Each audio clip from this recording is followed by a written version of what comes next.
Hello friends, स्वागत है आपका आपके अपने channel science Guru the best पर। Please like the video, share the video. अगर आप चैनल पहली बार आए तो सब्सक्राइब जरूर करना, बेल आइकन प्रेस करके रखो ताकि हर वीडियो का लेटेस्ट नोटिफिकेशन सबसे पहले आपको मिल जाए। आज की हमारी क्लास है NCERT class 10th 100 important science MCQ questions.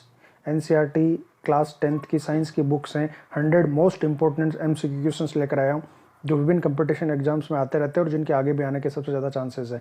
तो वीडियो स्किप नहीं करना है, सारे मोस्ट इंपोर्टेंट क्वेश्चन है, एक भी फालतू क्वेश्चन नहीं है।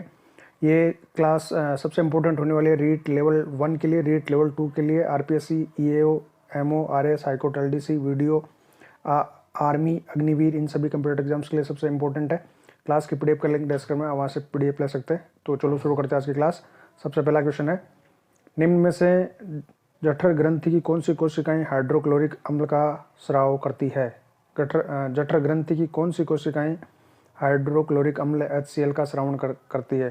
तो जठर रस जो है वो आमाशय का रस होता है जो स्टोमक में, तो वहाँ पर म्यूकस, श्लेष्मा, हाइड्रोक्लोरिक अम्ल और एक पेप्सिन हार्मोन, 3 तरह के स्रावण होते हैं। इसमें से जो हाइड्रोक्लोरिक एसिड है इसका स्रावण कौन सी कोशिकाएं करती है जठर रस की? भित्तीय कोशिकाएं, जाइमोजन कोशिका, म्यूकस कोशिका या इनमें से कोई नहीं? सही आंसर है भित्तीय कोशिकाएं।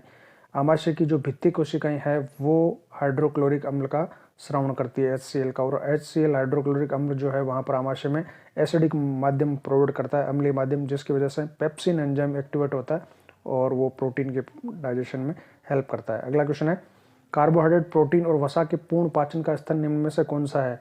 आहार नाल का वह कौन सा स्थल है जहाँ पर कार्बोहाइड्रेट, प्रोटीन और वसा इन तीनों का पूर्ण पाचन हो जाता है? तो कार्बोहाइड्रेट, प्रोटीन और वसा के पूर्ण पाचन का स्थल आमाशय है, यकृत है, छोटी आंत शुद्रांत्र है या बड़ी आंत वृद्धांत्र है? सही आंसर है छोटी आंत शुद्रांत्र। इसको कंप्लीट डाइजेस्टिव साइट कहा जाता है, यानी जहाँ पर कार्बोहाइड्रेट जो है, प्रोटीन और वसा, ये जो भोजन के कंपोनेंट, इनका कंप्लीटली वहाँ पर पाचन संपन्न हो जाता है। अगला क्वेश्चन है, हमारे शरीर में कौन सा हार्मोन कार्बोहाइड्रेट, प्रोटीन और वसा के उपापचय का नियमन करता है, नियंत्रण करता है?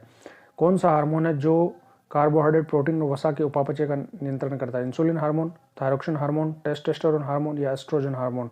तो सही आंसर है थायरोक्सिन हार्मोन। थायराइड ग्रंथि का थायरोक्सिन हार्मोन जो है वो वसा, कार्बोहाइड्रेट और प्रोटीन के उपापचय का नियमन करता है। टेस्टोस्टेरोन हार्मोन जो है वो वर्षण से स्रावित नर हार्मोन है। एस्ट्रोजन महिला हार्मोन है। इंसुलिन जो ग्लूकोज को ग्लाइकोजन में चेंज करता है। अगला क्वेश्चन है, हाइड्रोफ्लोरिक अम्ल किस अम्ल की एंजाइम की क्रिया को सुगम बनाता है? हाइड्रोक्लोरिक अम्ल है, सॉरी, हाइड्रोक्लोरिक अम्ल है, ये हाइड्रोक्लोरिक अम्ल है। तो यह हाइड्रोक्लोरिक अम्ल किस एंजाइम की अभिक्रिया को सुगम बनाता है? लार युक्त एमाइलेज या पेप्सिन या ट्रिप्सिन या लाइपेज? तो हाइड्रोक्लोरिक अम्ल जो है HCl, ये आमाशय में पाया जाता है और आमाशय में एसिडिक माध्यम प्रोवाइड करता है, भोजन के साथ आने वाले बैक्टीरिया को नष्ट करता है और पेप्सिन को एक्टिवेट करता है। पेप्सिन इससे पहले पेप्सिनोजन की फॉर्म में होता है जो पैसिव स्टेट है या निष्क्रिय अवस्था है, और हाइड्रोक्लोरिक अम्ल की वजह से पेप्सिनोजन पेप्सिन में कन्वर्ट होता है और पेप्सिन फिर प्रोटीन का डाइजेशन करता है। तो सही आंसर है हाइड्रोक्लोरिक अम्ल जो है आमाशय में पेप्सिन एंजाइम की क्रिया को सुगम बनाता है। अगला क्वेश्चन है, हरे पत्तियों में उपस्थित मंड परीक्षण में किस विलेन का प्रयोग किया जाता है? हरी पत्तियों में, पौधों में मंड पाया जाता है, स्टार्च पाया जाता है। स्टार्च का अगर हमको टेस्ट करना है तो स्टार्च की उपस्थिति का पता लगाने के लिए हम किस विलेन का उपयोग करेंगे? क्लोरीन का, ब्रोमीन का, आयोडीन का, इनमें से कोई नहीं? सही आंसर है आयोडीन टेस्ट। हम आयोडीन टेस्ट करेंगे, आयोडीन का यूज़ करेंगे। अगर आयोडीन का प्रयोग करने पर वहाँ पर विलेन का रंग अगर ब्लू ब्लैक हो जाए, नीला काला हो जाए, तो इसका मतलब उसमें स्टार्च उपस्थित है। तो प्रकाश संश्लेषण की अभिक्रिया में स्टार्च का निर्माण होता है। इसका टेस्ट करने के लिए हम लोग IOT का प्रयोग करते हैं। अगला क्वेश्चन है, निम्न से कौन कोशिका का ऊर्जा मुद्रा के रूप में जाना जाता है? किसे कोशिका की ऊर्जा मुद्रा यानी करेंसी ऑफ एनर्जी कहा जाता है? ADP को, ATP को, DTP को या PDP को? तो सही आंसर है ATP, एडिनोसिन ट्राइफॉस्फेट। ATP को ऊर्जा करेंसी माना जाता है। सेल या कोशिकाएं जो है अपनी कार्य, जितने भी कार्य वो संपन्न करती है, उनमें जब उनको आवश्यकता होती है तो वो ATP से अपनी ऊर्जा उत्पन्न करती है। एक ATP टूटता है और वो ADP में कन्वर्ट हो जाता है और कुछ एनर्जी रिलीज हो जाती है। तो ऊर्जा मुद्रा के रूप में ATP का प्रयोग किया जाता है। अगला क्वेश्चन है, यदि लार में लार एमाइलेज की कमी हो तब मुख गुहा में कौन सी घटना प्रभावित होगी? लार के अंदर जो पाया जाता है एंजाइम, उसका नाम है सेल्यूरी एमाइलेज या लार एमाइलेज या टाइलिन भी कहते हैं। अगर ये नहीं होगा तो कौन सी घटना प्रभावित होगी? प्रोटीनों का एमिनो अम्लों में विघटन या वसाओं का एमिनो अम्लों और ग्लिसरॉल में विघटन या स्टार्च का शर्कराओं में विघटन या विटामिनों का अवशोषण।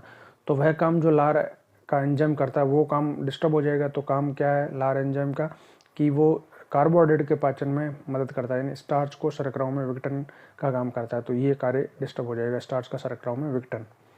अगला क्वेश्चन है अग्नाशय रस का कार्य निम्न में से कौन सा है। अग्नाशय रस, जो अग्नाशय पेंक्रियाटिक जूस है वहाँ से जो रस आता है अग्नाशय रस, तो उसका क्या काम है कि ट्रिप्सिन पायसीभूत वसाओं को पचा देता है और लाइपेज प्रोटीनों को, या ट्रिप्सिन प्रोटीन को पचा देता है और लाइपेज पायसीभूत वसाओं का, या ट्रिप्सिन प्रोटीन को पचाता है और लाइपेज कार्बोहाइड्रेट को, या ट्रिप्सिन और लाइपेज वसाओं को पाचन करता है। तो अग्नाशय रस में ये दोनों हार्मोन होते हैं, ट्रिप्सिन और लाइपेज।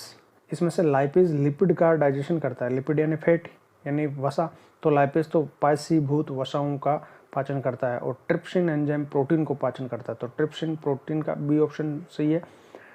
पेप्सिन और ट्रिप्सिन ये दोनों प्रोटीन के डाइजेस्टिव एंजाइम्स है। पेप्सिन आमाशय में होता है और ट्रिप्सिन यहाँ छोटी आंत में होता है, जो पेंक्रियाटिक जूस में आता है, अग्नाशय रस में आता है। और अग्नाशय रस से पहले वहाँ पर यकृत से आने वाला जो पित्त है वो पित्त रस वो वसाओं का पायशीकरण करता है, यानी बड़ी वसा की बूंदों को छोटी बूंदों में कन्वर्ट कर देता है। अब उस पायसीभूत जो वसा है, छोटी वसा की जो कण है, उनका लाइपेज एंजाइम के द्वारा डाइजेशन किया जाता है। तो सही आंसर हो गया बी। अगला क्वेश्चन है पौधों में एब्सिसिक अम्ल का मुख्य कार्य क्या है। कोशिकाओं की लंबाई को बढ़ाना, वृद्धि को संदमित करना, तने की वृद्धि को प्रोत्साहन करना, या कोशिका विभाजन को प्रोत्साहित करना। पौधों में 4 प्रकार के मुख्य हार्मोन होते हैं, जिसमें है ऑक्सिन, साइटोकाइनिन, जिबरलिन और एब्सिसिक एसिड। इसमें से ये जो एब्सिसिक एसिड है ये मंदक हार्मोन है, यानी वृद्धि को घटाना। इसकी वजह से पत्तियों का विलगन होना, पत्तियां पीली पड़ना, फूल और फलों का पकना, ये क्रियाकलाप होते हैं। तो ये वृद्धि को संदमित करने वाला हार्मोन है। बाकी जो हार्मोन है ऑक्सिन वो लंबाई में बढ़ाता है, जिबरलिन ये भी लंबाई बढ़ाता है, पौधे की वृद्धि में सहायक है, और साइटोकाइनिन कोशिका विभाजन को प्रेरित करता है। तो केवल ये एब्सिसिक एसिड ए लिखा जाता है इसको, एब्सिसिक एसिड ये संदमन करता है, रोक देता है वृद्धि को। अगला क्वेश्चन है मटर के पौधे में प्रतान की कोशिका की प्रतान की वृद्धि किसके कारण होती है। मटर के पौधे में प्रतान जो होता है टेंड्रिल, इसके सहारे से वो आगे बढ़ता है और ऊपर की तरफ चढ़ जाता है। तो ये किसकी वजह से होता है प्रतान की वृद्धि। प्रकाश के प्रभाव से, गुरुत्वाकर्षण के प्रभाव से, या प्रतान की उन कोशिकाओं की तीव्र विभाजन के कारण जो अवलंब के संपर्क में है, या प्रतान की उन कोशिकाओं में तीव्र विभाजन के कारण जो अवलंब से दूर है। तो सही आंसर है डी। प्रतान जो टेंड्रिल होता है इस तरह से, तो टेंड्रिल में जैसे ये लकड़ी है या सपोर्ट है, तो इसके चारों तरफ जब टेंड्रिल इस तरह से होता है तो जो कोशिकाएं इस अवलंब के सहारे है, अवलंब को टच किए हुए, उनकी वृद्धि धीरे होती है, और जो अपोजिट साइड में है यानी जो अवलंब से दूर है उन कोशिकाओं में तीव्र वृद्धि होती है।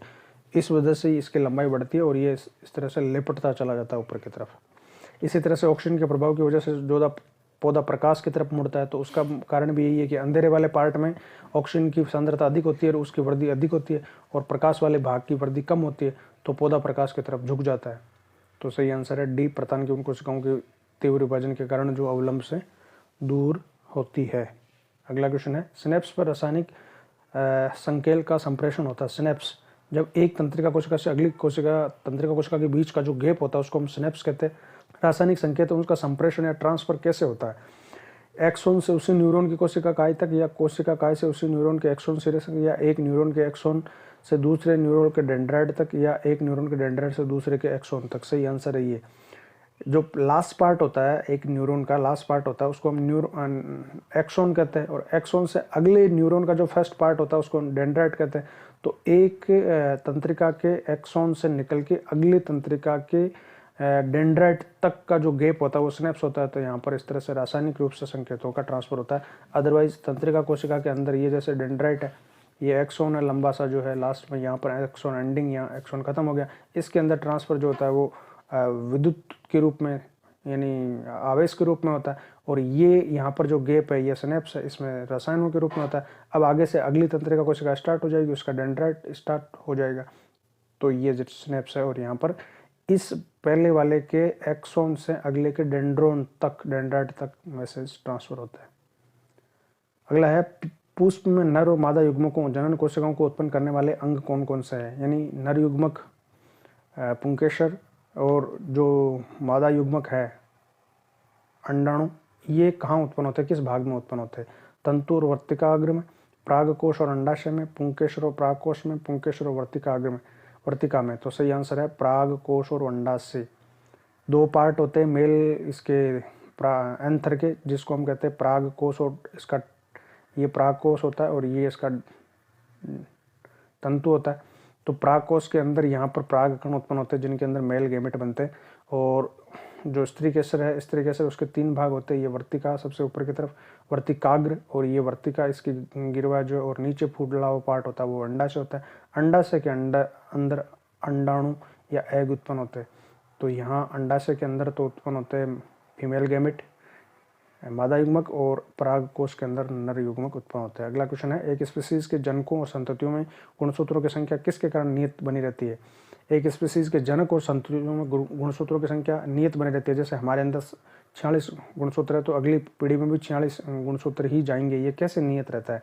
युग्मनज के बनने के दौरान गुणसूत्रों की संख्या का दुगुना हो जाना, या युग्मक बनने के बाद गुणसूत्रों की संख्या का आधा रह जाना, या युग्मक बनने के दौरान गुणसूत्रों की संख्या का आधा रहना, या युग्मक बनने के बाद गुणसूत्रों की संख्या का दुगुना हो जाता है। तो सही आंसर है सी, युग्मक बनने के दौरान गुणसूत्रों की संख्या आधी रह जाती है। जब युग्मक बनता है, जैसे नर युग्मक शुक्राणु और मादा युग्मक अंडा, ये जब बनते हैं तो शुक्राणु में 23 ही गुणसूत्र होते हैं। इसी तरह से अंडे में भी, एग में भी 23 गुणसूत्र होते हैं। तो युग्मक बनने की जो क्रिया होती है शुक्र जनन और अंड जनन, इस समय गुणसूत्रों की संख्या आधी रह जाती है। और जब ये दोनों मिलकर निषेचन के बाद में युग्मनज बनाएंगे तो युग्मनज में वापस जितनी पहले थी उतनी गुणसूत्रों की संख्या हो जाएगी, 46 हो जाएगी। अगला क्वेश्चन है, सब्जी की एक टोकरी में गाजर, आलू, मूली और टमाटर रखे, बताओ कि उनमें से कौन सी सब्जियां समजात संरचनाओं का प्रतिनिधित्व करती है? यानी इनमें से समजात कौन सी है? समजात मतलब जिनकी उत्पत्ति एक ही पार्ट से हुई है, यानी जो सारी जड़ से हुई है या सबकी तने से हुई है ऐसी। तो देखो, गाजर जड़ है, मूली भी जड़ है, और टमाटर फल है, और आलू तना है। तो समजात कौन सी है? गाजर और मूली। तो सही आंसर हो गया गाजर और मूली, डी ऑप्शन। अगला क्वेश्चन है, विविधता के संदर्भ में निम्न में से कौन सा कथन सही नहीं है? विविधता, डाइवर्सिटी के कौन सा कथन सही नहीं है? अलैंगिक जनन से विविधता की संभावना सबसे कम होती है, बिल्कुल सही है। अलैंगिक जनन से बहुत कम विविधताएं उत्पन्न होती है, क्योंकि नया कॉम्बिनेशन होता नहीं है, सेम वही एक ही जनक से नए संतति उत्पन्न होती है। किसी स्पीसीज की सभी विविधताओं के बने रहने की संभावना समान होती है, ये भी जरूरी नहीं है। सभी की समान नहीं होती। कौन सा कथन सही नहीं है? तो सही, ये बी वाला कथन ही सही नहीं है, ए वाला तो सही है। बाकी और को देख लेते हैं। अनुवांशिक संगठन में परिवर्तनों के कारण विविधता आ जाती है, बिल्कुल सही है। अनुवांशिक संगठन में जब परिवर्तन होता है तभी तो विविधता आती है, नए जीन्स बनते हैं। पर्यावरणीय कारकों का द्वारा परिवर्तनों का वर्ण विकास की प्रक्रियाओं का आधार बनता है, ये भी सही है। पर्यावरण के जो कारक है या पर्यावरणीय परिवर्तन जो हो रहे हैं उसके हिसाब से जो विकास की प्रक्रियाएं होती है, चेंजेज होते हैं, वातावरण के हिसाब से भी चेंज होते रहते हैं। तो ये सारे स्टेटमेंट सही है बी को छोड़ के, कि एक स्पीसीज की सभी विविधताओं के बने रहने के समान संभावना है, नहीं है। जो पर्यावरण के अनुकूल है ऐसी विविधताएं हैं, और जो विविधताएं उसके जीन्स में जो इस तरह की विभिन्नताएं हैं जिसको उसका जो कंपोजिशन है, सेल का कंपोजिशन है, वो उसको वहाँ पर वो एडजस्ट हो जाएगा, उसको एक्सेप्ट कर लेगा, तो वो चीज़ें बनी रहेगी, वो विविधताएं। तो बी वाला सही हो जाएगा।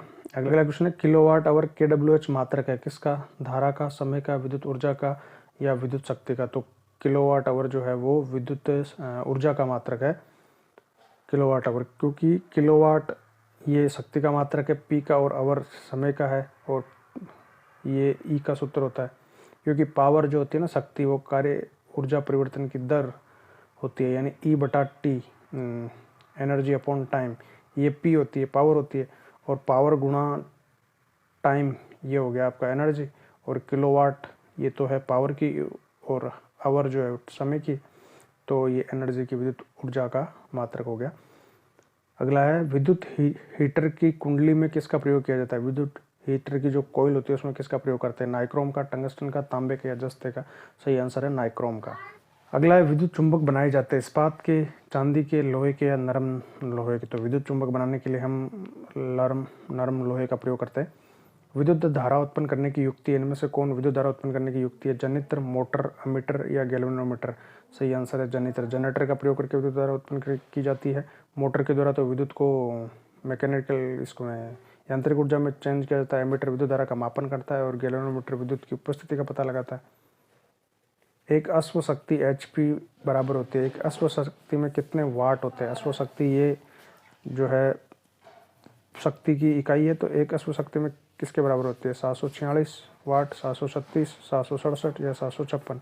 सही आंसर है 746 वाट। एक अश्व शक्ति 1 HP में 746 वाट होता है।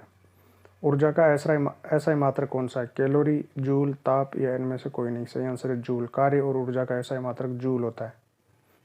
कैलोरी भी ऊर्जा की इकाई है, लेकिन ऐसा इकाई जो है वो जूल है। 1 किलोवाट आवर का व्यवहारिक मात्रक क्या है? 1 किलोवाट आवर, अभी हमने बात करा कि विद्युत ऊर्जा की ऐसा इकाई होती है कि इकाई है kWh। तो ये व्यवहारिक रूप में इसको क्या कहेंगे? यूनिट कहेंगे, वाट कहेंगे, वाट घंटा या जूल घंटा? सही आंसर है यूनिट। 1 kWh, 1 किलोवाट आवर को हम एक यूनिट कहते हैं, और इसी में हम कमर्शियल पर व्यावसायिक रूप से बिजली की गणना की जाती है कि हमने कितने यूनिट बिजली का खर्च किया है इलेक्ट्रिसिटी, तो ये यूनिट कहलाता है। 1 जूल का मान कितना होता है? अगर हम 1 जूल को कैलोरी में कन्वर्ट करें तो कितना होता है? 4.18, 0.24 कैलोरी या 0.42 कैलोरी, या इनमें से सभी सत्य है? सही आंसर है 0.24 कैलोरी। 1 जूल में 0.24 कैलोरी होती है। अगला क्वेश्चन है, शुष्क सेल में ऋण इलेक्ट्रोड किसका बनाया जाता है? शुष्क सेल में या लेक्लांसी सेल जिसको कहते हैं, शुष्क सेल में पेंसिल सेल वगैरह, तो इनमें धन और ऋण दोनों इलेक्ट्रोड होते हैं। तो जो इसमें से ऋण इलेक्ट्रॉन किसका बनता है? तो सही आंसर है जस्ते का। जस्ते का बनता है ऋण इलेक्ट्रोड, और जो धन इलेक्ट्रोड है वो कार्बन का बनता है। अगला क्वेश्चन है, शुष्क सेल में धन इलेक्ट्रोड किसका बनता है? तो अभी हमने बात कर ली कि शुष्क सेल का धन इलेक्ट्रोड जो है वो कार्बन का बनता है। वो कोयले का जैसा एक लंबा सा ऐसा जो स्ट्रक्चर होती है वो कार्बन का बनता है, धन इलेक्ट्रॉन होता है, और ऋण इलेक्ट्रॉन है वो जस्ते का बनता है, जिंक का बनता है। बिजली के फ्यूज का तार बना होता है, जो फ्यूज के तार होते हैं वो टिन का, तांबे का, या तांबे और टिन दोनों का, इनमें से कोई नहीं? तो सही आंसर है फ्यूज जो है वो तांबे और टिन का बनता है, कॉपर और एसएन इन दोनों का बनता है। 1 MA यानी मिली एम्पियर कितना होता है? तो देखो 1 एम्पियर में 1000 मिली एम्पियर होते हैं। मिली एम्पियर 1000 होते हैं, तो 1 मिली एम्पियर में एम्पियर कितना हो जाएंगे? 1/1000। 1/1000 को हम क्या लिखेंगे? 10⁻³ तो 10⁻³ एम्पियर। ऑप्शन ए ठीक है यहाँ पर। अगला क्वेश्चन है, किसी चालक का प्रतिरोध निर्भर करता है चालक की लंबाई पर, चालक के अनुप्रस्थ काट के क्षेत्रफल, चालक की प्रकृति पर, या उपयुक्त सभी पर? तो सही आंसर है उपयुक्त सभी पर। किसी चालक का प्रतिरोध जो होता है उस चालक की लंबाई के समानुपाती होता है, और उस चालक के अनुप्रस्थ काट के क्षेत्रफल के व्युत्क्रमानुपाती होता है, और चालक की प्रकृति पर निर्भर करता है। सबका अलग अलग होता है, लोहा है कि तांबा है, किसका है क्या है, और इसके अलावा टेम्परेचर पर भी डिपेंड करता है। तो सही आंसर है ये उपयुक्त सभी पर। किसी स्थायी विद्युत धारा द्वारा समय T में उत्पन्न ऊष्मा की मात्रा क्या कहलाती है? यदि ऊष्मा H है, ये T है, यहाँ पर समय T है। अगर समय T है तो विद्युत धारा के द्वारा जो ऊष्मा उत्पन्न होगी वो कितनी होगी? H बराबर VT, H बराबर VIT, H बराबर V/T, या H बराबर VT/I। तो सही आंसर है H = VIT। ये जूल का नियम कहलाता है, और जूल के नियम के अनुसार किसी विद्युत परिपथ में या विद्युत उपकरण द्वारा उत्पन्न ऊष्मा जो है वो V के समानुपाती होती है, यानी विभवांतर के समानुपाती होती है, I के समानुपाती होती है, और टाइम के समानुपाती होती है। तो H = VIT। अगला है, किसी विद्युत परिपथ में विद्युत के प्रतिरोध को परिवर्तित करने के लिए किस युक्ति का प्रयोग करते हैं? अगर विद्युत परिपथ में हमें प्रतिरोध को अगर परिवर्तित करना है तो किस युक्ति का हम उपयोग करेंगे? धारा नियंत्रक का, प्रतिवर्ती प्रतिरोध का, या ABC दोनों का, इनमें से कोई नहीं? तो सही आंसर है धारा नियंत्रक, या जिसको रियोस्टेट कहते हैं। तो इसमें अलग अलग प्रतिरोध के घेरे बने होते हैं, बेलनाकार डिवाइस होती है, धारा नियंत्रक कहते हैं इसको। तो इसका प्रयोग करके हम प्रतिरोध को कम या ज़्यादा करके धारा को कम ज़्यादा या नियंत्रित कर सकते हैं। तो धारा नियंत्रक का उपयोग करके हम प्रतिरोध चयन करते हैं। कोई विद्युत बल्ब 220 वोल्ट के जनरेटर से संयोजित है। यदि बल्ब में 0.50 ए यानी एम्पियर विद्युत धारा प्रवाहित होती है तो बल्ब की शक्ति कितनी है, पावर कितनी है। अब पावर निकालने के लिए P is equal to V I होता है अगर हम इलेक्ट्रिक पावर की बात करें तो, यानी परिपथ के अंदर अगर हमें या किसी एपरेटस में विद्युत शक्ति का मान निकालना है तो P बराबर वी आई निकाल देंगे हम। तो यहाँ पर V कितना है, 220 वोल्ट, तो 220 गुणा एम्पियर, एम्पियर में कितनी है 0.5 यानी आधा, तो 220 गुणा 0.5 110, सही आंसर हो गया 110 वोल्ट। ग्लोबल वार्मिंग के लिए उत्तरदायी गैस कौन सी है, ऑक्सीजन, अमोनिया, कार्बन डाइऑक्साइड या नाइट्रोजन। तो सबसे ज़्यादा जो रिस्पॉन्सिबल है वो कार्बन डाइऑक्साइड है, ऑप्शन सी सही है। अगला क्वेश्चन है, सूर्य और अन्य तारों की विशाल ऊर्जा का स्रोत क्या है, यानी सूर्य और तारों में जो ऊर्जा उत्पन्न होती है उसका स्रोत क्या है, नाभिकीय संलयन, विखंडन, दोनों या इनमें से कोई नहीं। तो सही आंसर है नाभिकीय संलयन। सूर्य और तारों की जो ऊर्जा है वो नाभिकीय संलयन की फलस्वरूप होती है। और नाभिकीय संलयन का मतलब होता है कि जब छोटे न्यूक्लियस नाभिक संयोग करके जब बड़े न्यूक्लियस का निर्माण करते हैं उसको नाभिक संलयन कहते हैं। और जब बड़े तत्वों के जो न्यूक्लियस टूट के छोटे न्यूक्लियस बनाते हैं तो उसको विखंडन कहते हैं। अगला क्वेश्चन है, नाभिकीय विखंडन को नियंत्रित करने के लिए प्रयोग करते हैं लोहे की छड़, स्टील की छड़, कैडमियम की छड़ या एल्यूमिनियम की छड़। सही आंसर है कैडमियम की छड़। नाभिकीय विखंडन में जो रेट ऑफ रिएक्शन है, अभिक्रिया की दर, उसको नियंत्रित करने के लिए कैडमियम की छड़ का प्रयोग किया जाता है। तो वो न्यूट्रॉन को अवशोषित कर लेती है। जैव गैस एक उत्तम ईंधन है, इसमें मीथेन गैस पाई जाती है कितने प्रतिशत। जैव गैस में बायोगैस जिसको हम कहते हैं तो उसमें मीथेन की प्रतिशतता कितनी है, 60, 50, 70 या 75। सही आंसर है 75%। 75% के आसपास इसमें मीथेन गैस होती है, बाकी 30% के आसपास कार्बन डाइऑक्साइड होती है।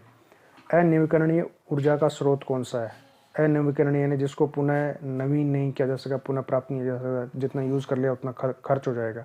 जीवाश्म या ऊर्जा, सौर ऊर्जा या पवन ऊर्जा या विद्युत ऊर्जा। तो सही आंसर है जीवाश्म ईंधन। कोयला और ये जो जीवाश्म है ये नवीकरणीय ऊर्जा स्रोत है, इनके स्टॉक अगर खत्म हो गया तो ये पुनः प्राप्ति इनकी नहीं होगी। जबकि सौर ऊर्जा नवीकरणीय, पवन भी नवीकरणीय और विद्युत ऊर्जा हाइड्रो जो डैम्स से प्राप्त करते हैं अगर विद्युत ऊर्जा को तो वो भी नवीकरणीय है। सौर ऊर्जा को विद्युत ऊर्जा में परिवर्तित करता है, सौर ऊर्जा को विद्युत ऊर्जा में कौन परिवर्तित करता है, सौर ऊष्मक, कुकर, सोलर सेल या विद्युत मोटर। तो सही आंसर है सोलर सेल। सोलर सेल जो है वो सौर ऊर्जा को विद्युत ऊर्जा में कन्वर्ट करने का काम करता है। अगला है, सौर सेल बनाने के लिए किसका उपयोग किया जाता है। सौर सेल बनाने के लिए किसका उपयोग किया जाता है, लोहे का, चांदी का, तांबे का या सिलिकॉन का। तो सही आंसर है सिलिकॉन।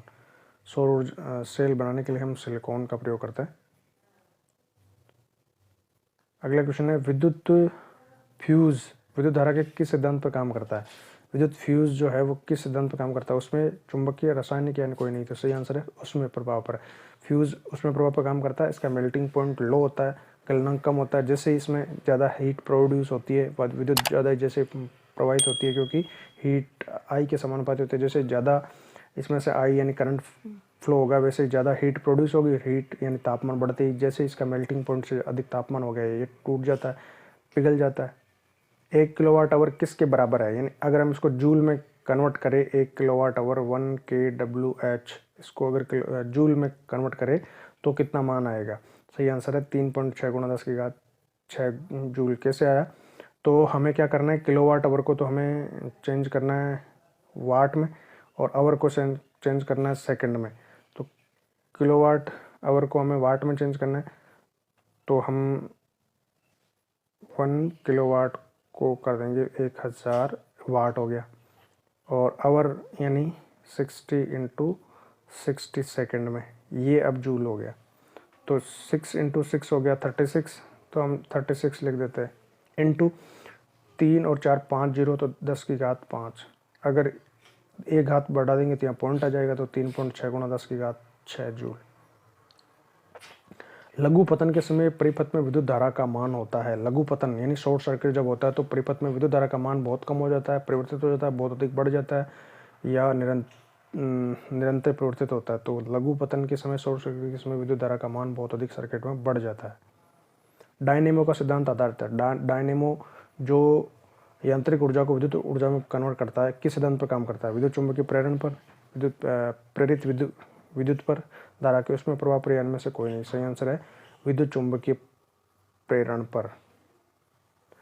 नेक्स्ट इज विद्युत परिपथ में उदासीन तार का रंग कौन सा होता है? विद्युत परिपथ में 3 तार हम काम में लेते हैं, एक तो लाइव तार और एक उदासीन न्यूट्रल, एक तो लाइव वायर काम में लेते हैं एल, एक उदासीन न्यूट्रल और एक अर्थिंग ई। अब इन तीनों के कलर आपको याद रखना है। लाइव वायर जो होता है जिसमें करंट बहेगा वो लाल रंग का होता है, और जो न्यूट्रल वायर होता है वो काले रंग का होता है, और अर्थिंग वाला जो वायर वो हरे रंग का होता है। तो यहाँ पर उदासीन तार का रंग कैसा हो गया? काला रंग हो गया। विद्युत चुंबकीय क्षेत्र का ऐसा ही मात्रक क्या है? चुंबकीय क्षेत्र का ऐसा ही मात्रक वेबर है कि टेस्टाइल कि फैराडे है कि इनमें से कौन सा है? तो विभु का ऐसा ही मात्रक होता है विद्युत चुंबकीय का। विद्युत चुंबकीय प्रेरण की खोज किसने की थी? फैराडे ने, मैक्सवेल ने, फ्लेमिंग ने, एम्पियर ने। विद्युत चुंबकीय प्रेरण की खोज फैराडे ने की थी। नेक्स्ट इज लोहा को जिंक में लेपित करने की क्रिया को क्या कहते हैं? अगर हम लोहे को जिंक से लेपित कर देंगे, यानी लोहे के ऊपर, क्योंकि इसका रस्टिंग होता है, जंग लगता है, तो इसके ऊपर अगर जिंक चढ़ा देंगे तो इसको क्या कहेंगे? संक्षारण, गैल्वेनीकरण, पानी चढ़ाना या विद्युत उपकरण? सही आंसर है गैल्वेनीकरण। ये प्रक्रिया जस्तीकरण या गैल्वेनीकरण कहलाती है। गैल्वेनाइज्ड आयरन, गैल्वेनाइज्ड लोहा का जाता है, और जो पानी के पाइप होते हैं लोहे के, उनमें वो गैल्वेनीकरण करके ही उनके ऊपर जस्ते की परत चढ़ा दी जाती है ताकि उनमें रस्टिंग नहीं होती। सिल्वर क्लोराइड का रंग क्या है? सिल्वर क्लोराइड AgCl, इसका रंग क्या है? तो AgCl का रंग श्वेत है कि पीला है कि हरा है कि काला है? सही आंसर है श्वेत रंग होता है, और Ag जो है वो भूरे रंग का होता है। जस्ता तथा तनु हाइड्रोक्लोरिक अम्ल की अभिक्रिया के फलस्वरूप निम्न से कौन सी गैस बनती है? जस्ता जर्डन की अगर तनु हाइड्रोक्लोरिक अम्ल के साथ अभिक्रिया होगी तो कौन सी गैस बनेगी? देखो जस्ता क्या धातु और ये अम्ल है। जब भी किसी भी धातु की अम्लों के साथ अभिक्रिया होती है तो हमेशा हाइड्रोजन गैस प्रोड्यूस होती है, क्योंकि अम्लों में ये क्या है? हाइड्रोजन है, तो हाइड्रोजन गैस प्रोड्यूस होगी। तो यहाँ पर जिंक और क्लोरीन मिलकर एक तो सोल्ट बना लेंगे, जैसे यहाँ पर बन जाएगा ZnCl2, और हाइड्रोजन गैस प्रोड्यूस होगी। तो धातुओं की अभिक्रिया अम्लों के साथ होने पर हाइड्रोजन गैस प्रोड्यूस होती है। निम्न में से कौन सही है? Na2CO3 5H2O 10H2O7, यानी सोडियम कार्बोनेट का सही सूत्र क्या है? तो ये है बी, सोडियम कार्बोनेट, जिसको धावन सोडा या वॉशिंग पाउडर कहते हैं। तो इसमें क्रिस्टलीय जल के 10 अणु होते हैं। Deka hydrated sodium carbonate, Deka hydrated इसको बोलते हैं। Na2CO3 10H2O। सक्रियता श्रेणी में हाइड्रोजन के ऊपर की धातु अम्लों से अभिक्रिया कर हाइड्रोजन आयन बनाते हैं, अम्लों से अभिक्रिया कर हाइड्रोजन गैस बनाते हैं, साधारण तार पर जल में अभिक्रिया करते हैं, इनमें से कोई नहीं। सक्रियता श्रेणी में जो धातुएं हैं उनमें हाइड्रोजन से ऊपर की जितनी भी धातुएं हैं वो सब अम्लों से अभिक्रिया करके हाइड्रोजन गैस बनाते हैं। तो ऑप्शन बी ठीक है। कर्नालिका मुगल, सबसे ऊपर कर्नालिका मुगल, मैग्नीशियम कर्नालिका मुगल जाने, Fn Pb और फिर हाइड्रोजन। तो इससे ऊपर वाली जितनी भी धातुएं हैं ये सब हाइड्रोजन के साथ अभिक्रिया करके हाइड्रोजन गैस बनाएगी। इससे नीचे वाली जो धातुएं जैसे कॉपर है, Ag है, सिल्वर और Au और प्लेटिनम, ये हम लोग से अभिक्रिया करके हाइड्रोजन गैस नहीं बनाएंगे। धातु के ऑक्साइड सामान्यतः कैसे होते हैं? अम्लीय, क्षारीय, उभयधर्मी या उदासीन? तो मेटल ऑक्साइड्स जो होते हैं, metal oxides are basic in nature. Mobile का 3 वर्ड याद रखो। मेटल ऑक्साइड धातु ऑक्साइड बेसिक यानी क्षारीय होते हैं। मेटल ऑक्साइड्स आर बेसिक, क्षारीय होते हैं। और जो नॉन मेटल ऑक्साइड यानी अधातु के ऑक्साइड है वो अम्लीय होते हैं। सल्फाइड अयस्कों का सांद्रण किया जाता है हाथ से चुनकर, निक्षालन द्वारा, फेन जलवन के द्वारा, निस्तापन के द्वारा। सल्फाइड अयस्कों का सांद्रण करने के लिए हम जो काम में लेंगे वो निस्तापन है। सल्फाइड अयस्कों का निस्तापन होता है और कार्बोनेट अयस्कों का भर्जन होता है। निम्न में से कौन एल्यूमिनियम की मिश्र धातु है? एल्यूमिनियम की मिश्र धातु कौन सी है? मैग्नीलियम, जर्मन सिल्वर, पीतल या कांसा? सही है मैग्नीलियम। कॉपर का निष्कर्षण मुख्यतः किस अयस्क के द्वारा किया जाता है? कॉपर का निष्कर्षण करने के लिए कौन सा अयस्क काम में लेते हैं? Copper glass Cu2S, copper pyrite CuFeS2, cuprite Cu2O या Cu2O या इनमें से कोई नहीं। सही आंसर है कॉपर ग्लास। जो अयस्क है वो कॉपर ग्लास है, कॉपर सल्फाइड, और इसी से हम कॉपर का निष्कर्षण करते हैं। कौन सी धातु कमरे के ताप पर द्रव होती है? धातुओं में जो कमरे के ताप पर द्रव है वो पारा है, मरकरी, Hg कहते हैं इसको, Hg। और अधातु जो कमरे के तापमान पर द्रव होती है वो है ब्रोमीन, पारा, तांबा या एल्यूमिनियम। सही आंसर है ब्रोमीन। ब्रोमीन कमरे के तापमान पर लिक्विड होती है जो अधातु है। किसी रासायनिक यौगिक को गर्म करने पर प्लास्टर ऑफ पेरिस POP प्राप्त किया जाता है? POP किससे प्राप्त किया जाता है? विरंजक चूर्ण को गर्म करके, जिप्सम को, या चूना पत्थर को, या कच्चा चूने को? सही आंसर है जिप्सम। जिप्सम जो है वो कैल्शियम सल्फेट CaSO4.2H2। यहाँ पर 2 जल के अणु है, ये है। इसको जब हम गर्म करते हैं ना तो यहाँ पर आधा जल का अणु बच जाता है, CaSO4.12H2O, हेमीहाइड्रेटेड। ये POP है। तो जिप्सम से POP प्राप्त किया जाता है। एक्वारोजिया यानी रॉयल जल किस अनुपात में सांद्र हाइड्रोक्लोरिक अम्ल और सांद्र नाइट्रिक अम्ल का ताज़ा मिश्रण होता है? एक्वारेजिया जिसमें सभी धातुएं घुल जाती है, डिजोल्व हो जाती है, अभिक्रिया कर लेती है, तो वो इन दोनों अम्लों का यानी नाइट्रिक अम्ल और हाइड्रोक्लोरिक अम्ल, इनका एक मिश्रण है ताज़ा बना हुआ। तो इसमें इन दोनों का अनुपात कितना होता है? सांद्र है दोनों ही, सांद्र सल्फ्यूरिक नाइट्रिक अम्ल और सांद्र हाइड्रोक्लोरिक अम्ल। 3 भाग तो नाइट्रिक अम्ल के होंगे और 3 भाग तो हाइड्रोक्लोरिक अम्ल के और 1 भाग नाइट्रिक अम्ल का होगा। 3:1। Option C. अगला क्वेश्चन है CnH2n+2 किसका सामान्य सूत्र है? एल्काइन, एल्कीन, एल्केन या प्रोपाइन? देखो CnH2n+2 ये एल्केन का सूत्र है, और इसमें से 2 कम करते जाओ यानी CnH2n ये एल्कीन का है, फिर 2 कम कर दो यानी CnH2n-2 ये एल्काइन का है। एल्केन, एल्कीन, एल्काइन, तो ये एल्केन का सूत्र है। अगला क्वेश्चन है इथेन में कितने सहसंयोजक आबंध होते हैं? इथेन 2 कार्बन वाला जो एल्केन है, तो ये 2 कार्बन और एल्केन है तो सिंगल बॉन्ड है इनके बीच में, बाकी यहाँ पर हाइड्रोजन लग जाएंगी। तो यहाँ 3 हाइड्रोजन यानी C2H6। तो 1 2 3 तो ये हो गए, और 1 2 3 6 तो हाइड्रोजन के साथ में, और एक के बीच में 7वां, तो 7 आबंध है इनके बीच में। किसने कहा था कि परमाणु के मूल गुणद्रव्य उनके परमाणु संख्या है, न कि परमाणु द्रव्यमान? लोथर मेयर, मोजले, मेंडलीव या बोर? सही आंसर है मोजले। आधुनिक आवर्त सारणी का जन्मदाता मोजले, या आधुनिक आवर्त नियम जो है वो मोजले ने दिया था, और उसने ये कहा था कि परमाणु का जो मूल गुण द्रव्य है वो परमाणु भार नहीं बल्कि परमाणु संख्या है, यानी परमाणु क्रमांक है। और इसी पर जो आधुनिक आवर्त नियम है, आधुनिक आवर्त नियम के अनुसार तत्वों का गुण द्रव्य, ये इसी पर बेस्ट क्वेश्चन है। आधुनिक जो आवर्त नियम के अनुसार तत्वों का गुण परमाणु द्रव्य का आवर्त फलन है कि परमाणु संख्या का आवर्त फलन है कि परमाणु साइज का आवर्त फलन है कि परमाणु आयतन का? तो सही आंसर है परमाणु संख्या, परमाणु क्रमांक का आवर्त फलन होता है। यानी properties of elements are periodicity due to the atomic numbers. परमाणु संख्या का आवर्त फलन होती है उनकी तत्वों के गुण परमाणु संख्या पर निर्भर करते हैं, यानी एक निश्चित परमाणु संख्या के बाद में वही गुण वापस हमें आएंगे पीरियोडिक टेबल में। अगला है कौन अधिक क्षारकीय होगा? तो मेटल ऑक्साइड्स आर बेसिक, यानी जो मेटल ऑक्साइड है वो बेसिक है, क्षारीय। अब इसमें से देखो SO2 और NO2 ये तो नॉन मेटल अधातु है। अब सोडियम और एल्यूमिनियम, तो इसमें से अगर हम पीरियोडिक टेबल में आवर्त सारणी में अगर इस तरफ जाएंगे अधातु की तरफ, तो क्षारीयता कम होती जाएगी और अम्लता बढ़ती जाएगी। तो जो पहले इधर आएगा तो सबसे पहले वर्ग में ही आ जाता है सोडियम, 11 नंबर पे पहले में, और ये तीसरे वर्ग में आ जाता है, 13वें वर्ग में आता है एल्यूमिनियम।